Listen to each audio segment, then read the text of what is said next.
la loi et les prophètes. Alors d'abord, on va voir dans la religion patriarcale et puis on verra la loi et la grâce. Premièrement, dans la religion patriarcale, d'Abraham à Moïse, les lois étaient très sévères et si on les transgressait, la punition pouvait être terrible. On y disait œil pour œil, dent pour dent. Par exemple, dans le chapitre 25 de Samuel, l'histoire de Nabal et d'Abigaïl. On peut lire que l'offense faite au roi David par Nabal, mari d'Abigaïl, qui refuse de donner ses bêtes au roi lors d'une fête, est puni de mort.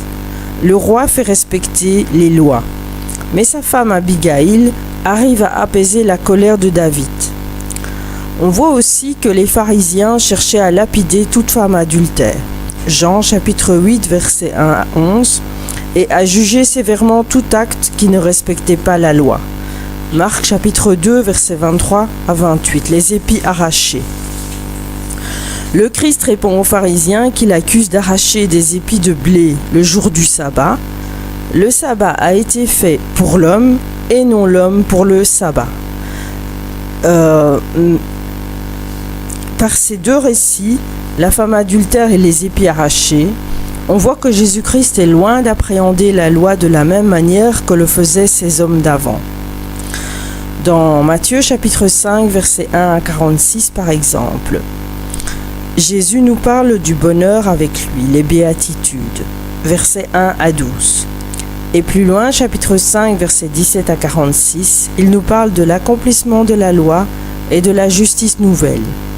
On peut voir qu'il nous encourage à aller même plus loin que la loi, c'est-à-dire de faire encore plus que ce que nous dit la loi, en aimant nos ennemis, par exemple en donnant du temps. Dans le chapitre 7, verset 12 de Matthieu, il est question de la règle d'or. Tout ce que vous voulez que les autres fassent pour vous, faites-le aussi pour les autres. Et pour couronner cet enseignement, dans Matthieu 10, versets 37 à 39, renoncer à soi-même pour suivre Jésus. C'est la condition qui nous est demandée. Perdre sa vie à cause de Jésus pour la sauver dans l'éternité. La grâce a dépassé la loi. Merci d'avoir suivi. À bientôt.